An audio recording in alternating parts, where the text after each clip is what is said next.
Hola, estimados amigas y amigos. Hoy, en Historia en Breve, rendimos homenaje a Ignacio Zaragoza, un héroe singular en conmemoración del 161 aniversario del triunfo republicano en la Batalla de Puebla, el 5 de mayo de 1862. Ignacio Zaragoza Seguín fue el hombre que libró y ganó una batalla que parecía imposible, un republicano que supo entregar lo mejor de su vida a la nación, un patriota convencido del México nuevo. Como militar, participó en batallas decisivas para el triunfo republicano durante el período juarista. Ignacio Zaragoza nació en el estado de Coahuila y Texas en 1829 en Bahía del Espíritu Santo. Vivió en Matamoros y en Monterrey y se dedicó al comercio. Apoyó la revolución de Ayutla proclamada en 1854 contra la dictadura de Santana.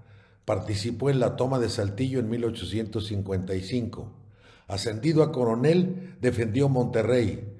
Participó en la Guerra de Reforma entre 1858 y 1860 y contribuyó a la victoria de los republicanos en la batalla de Calpulalpan al lado de Jesús González Ortega.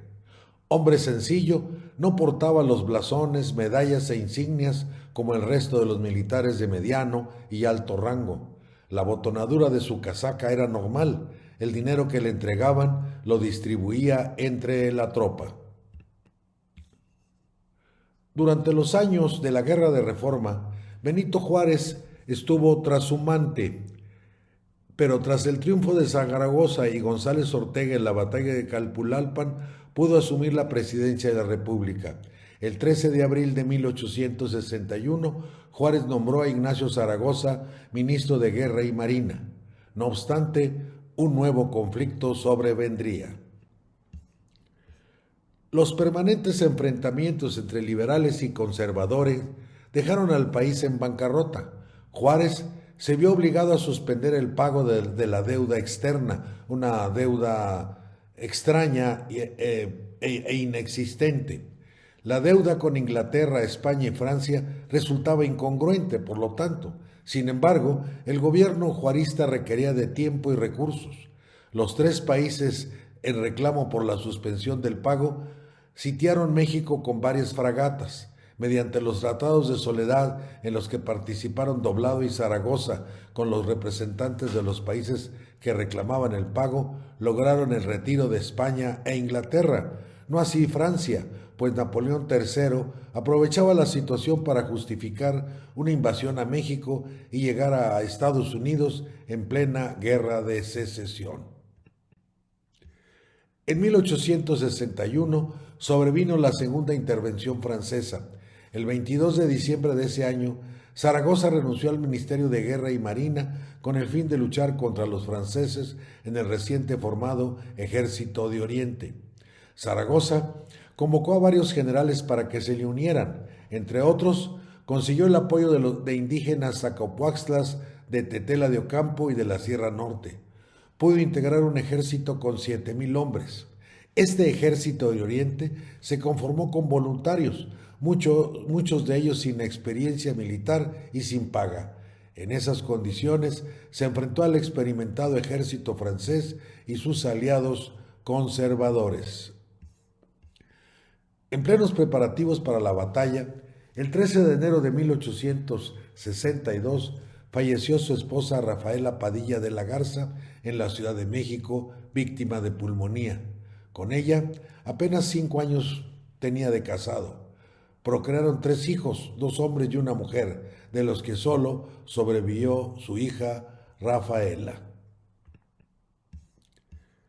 El 28 de abril de 1862 se dio el primer enfrentamiento, podríamos decir una batalla de fogueo para los mexicanos.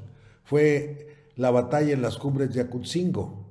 Zaragoza logró un triunfo efímero pero que levantó la moral de sus soldados.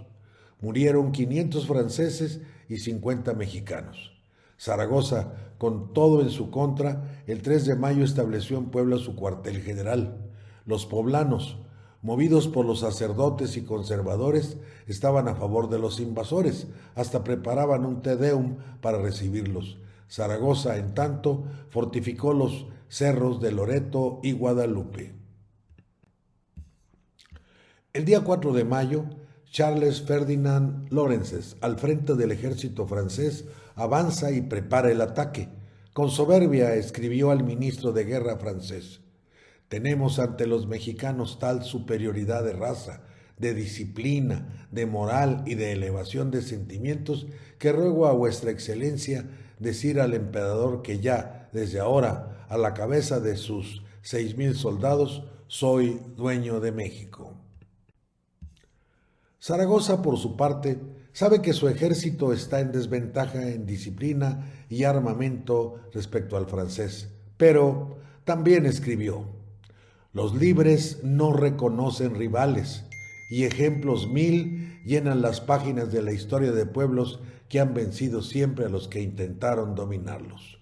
El 4 de mayo, en diálogo con sus generales, narra Porfirio Díaz, el general Zaragoza los motivó a defender la patria a una costa de su propia vida. El enfrentamiento, si no concluía en victoria, cuando menos daría tiempo al gobierno de Juárez de preparar su defensa de una invasión inminente. Al amanecer del 5 de mayo de 1862, Zaragoza arengó a sus soldados: nuestros enemigos son los primeros soldados del mundo, pero vosotros sois los primeros hijos de México y os quieren arrebatar vuestra patria. Y así ordenó a Miguel Negrete dirigir la defensa por la izquierda, a Felipe Berriozábal por la derecha y a Porfirio Díaz que estuviera junto a él. Tras varias horas de lucha, libraron una encarnizada batalla cuerpo a cuerpo mexicanos y franceses. Se desató una terrible tormenta. Los indios bajaron del cerro blandiendo el machete que usaban para su trabajo y atacaron ferozmente a los zuavos. Los invasores, anonadados, se retiraron mientras Zaragoza grita: tras ellos, a perseguirlos, el triunfo es nuestro.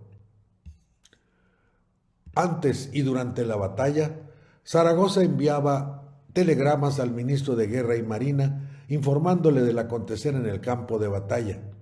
Prueba fehaciente de las condiciones en que se libró la batalla, constituyen un relato vivo y emocional de los acontecimientos. En uno de ellos, en plena batalla, escribió: Puebla, mayo 5 de 1862, telegrama recibido en México a las 5:15 de la tarde.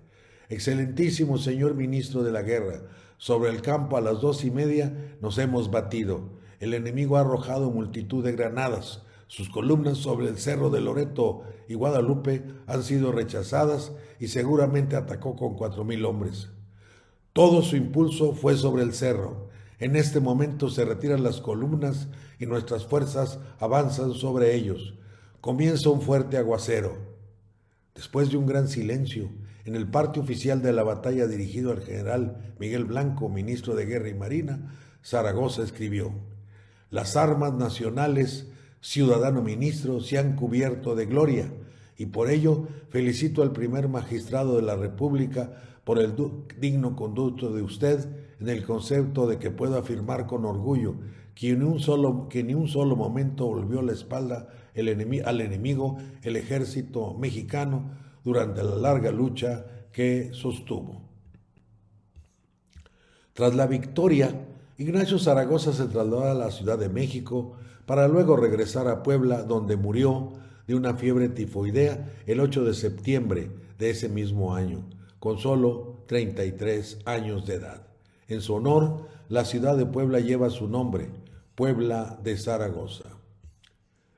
En conmemoración de la batalla de Puebla realizada el 5 de mayo de 1862, rendimos homenaje a Ignacio Zaragoza, un militar ejemplar que sacrificó su vida personal por dar a la nación la esperanza de un futuro mejor, al héroe de una batalla que parecía imposible de ganar, al hombre sencillo y honesto que personifica al auténtico ciudadano del que debemos tomar ejemplo, y con él a los militares y voluntarios que lograron un triunfo histórico frente al poderoso ejército francés. Muchas gracias.